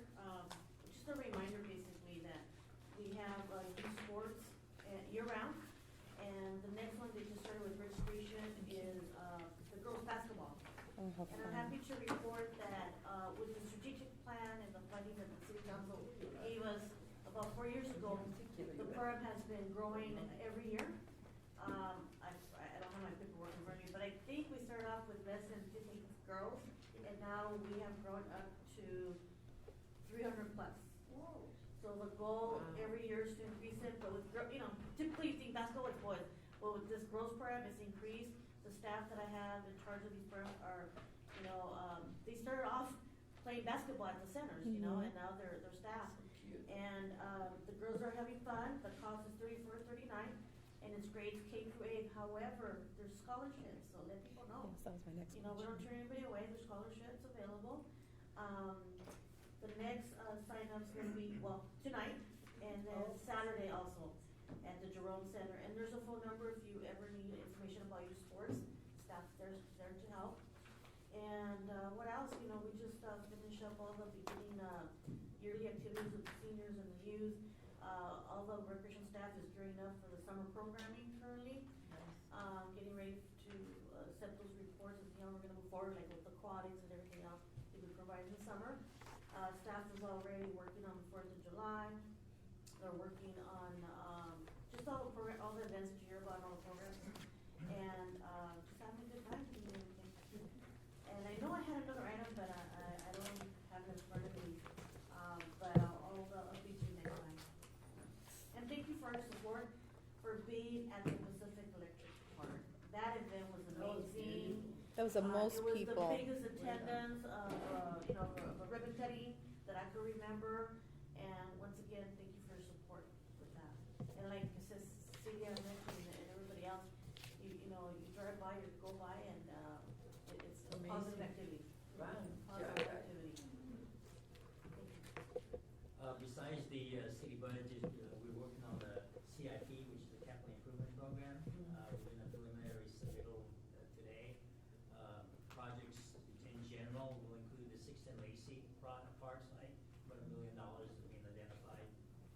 We also have identified the Civic Center lift station project. It's to lift water out of the lower levels of the Civic Center area. It's about $1.4 million. Other general deferred maintenance type of improvements is we're looking at resurfacing some of the swimming pools and changing some of the filtration system in some of the swimming pools. And at Roosevelt Park, we're looking at changing the lighting system from high pressure sodium sports lighting to LED lights. So those are the major ones that we're proposing in the CIP. The other thing is the Sandpoint Paseo. It was awarded some time ago. We now starting to do the pre-construction meeting with the contractor. So we should see the lighting project going through at the Sandpoint Paseo probably in about a month. It'll take about a month, 2 months to get the lights manufactured and submitted. So The Paseo is a walkway by Sandpoint Park on the south. Are we talking about Rosita? The Paseo is Sandpoint Park. Oh, some. So this is on MacArthur? Some. yeah, Oh, I yeah, know MacArthur. who lives Yeah. there, George. Okay, okay, and that's it. thank you very much. I just have a couple items. So in it relates to the history room. In 1949, there was the concept for having the zoo in the park with the monkeys. And there was a local resident, his name was Jack Lynch. He grew up in Santa Ana, and he got involved with the city and the zoo. And he was a history buff. And he became the zoo's first zookeeper. He was there when the zoo opened in 1952. And over his many years in Santa Ana, he collected lots of information on the city and about the zoo. So in 2006, I got to know his wife, and she ended up giving me all the boxes, all of his archives that related to the zoo and to the city, and they're actually in the history room. So it's nice to see that this is happening because It's cool. there's a lot of stuff from the zoo there, original photos and records. That's neat. We in August we had 2 ocelot kittens that were born. Really, really cute, adorable cats. We just completed a social media naming contest.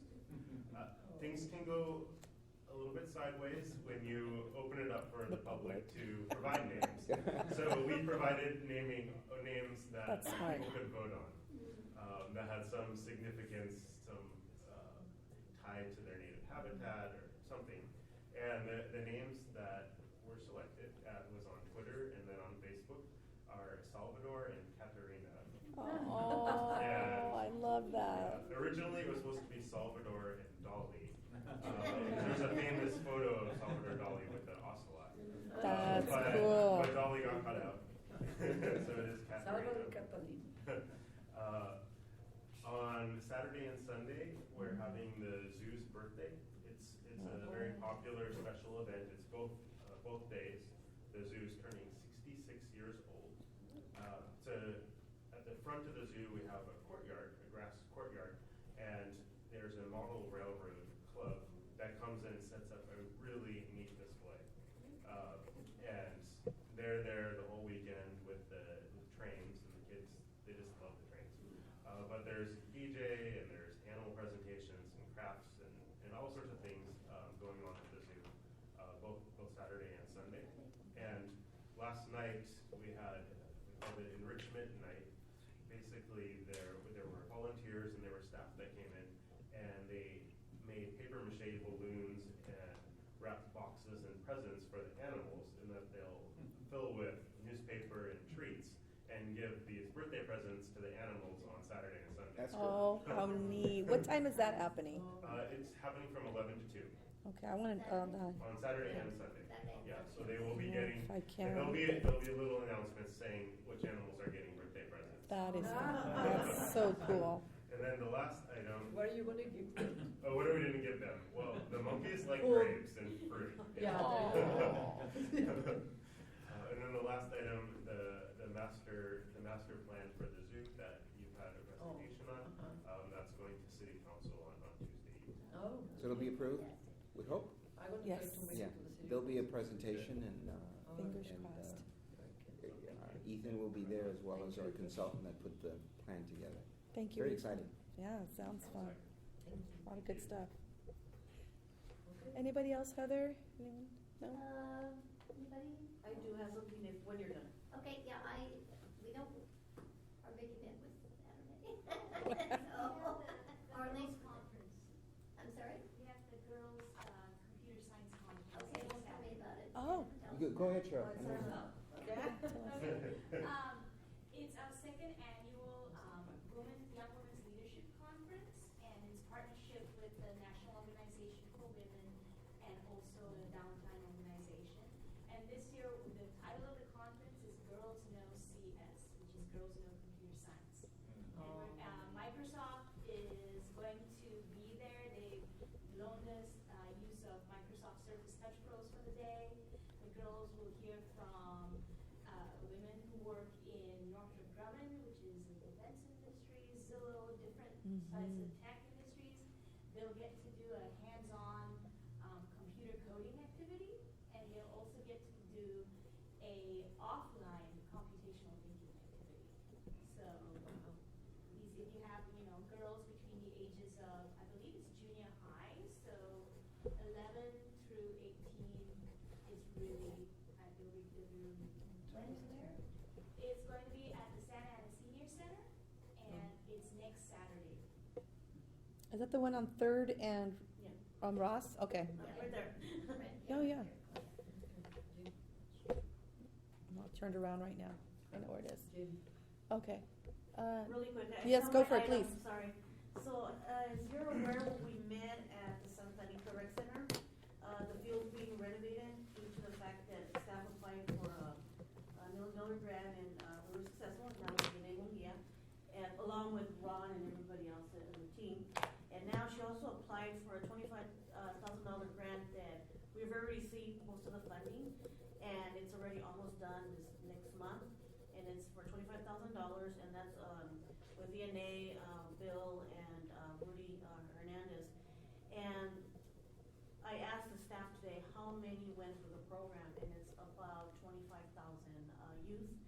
And the gist of it is, in collaboration with Walmart, is to provide and to enhance our after-school program and also our summer programs, and teaching them about healthy eating, physical activity, and with that money, they were able to do all that. VNA was trained, she came back, and implemented all that with the different programs and presentations. We also collaborated with the school district nutritious lunches for the summer. There was field trips, and if we were to receive this funding, then the kids wouldn't have been able to have this. I could go on and on. I don't know if you want to add a little bit about that. Yeah, real quick, this is, it was an opportunity to really highlight healthy eating, exercise here in our community in Santa Ana.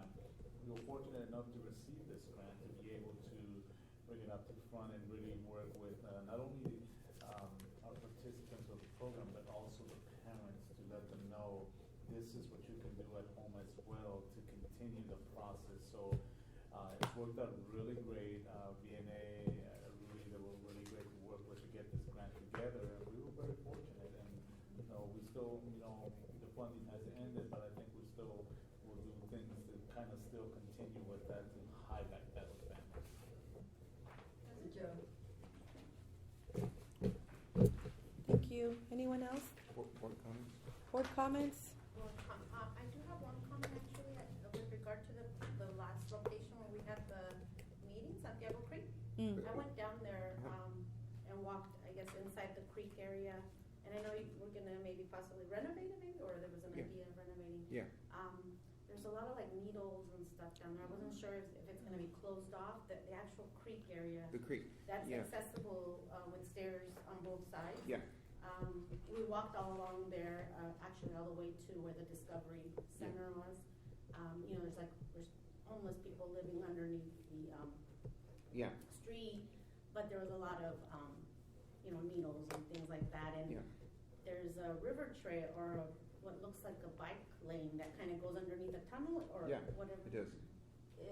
Where does that go around the whole park? That river trail? So very briefly, because it's not on the agenda, but I can also tell you more details offline. But Sure.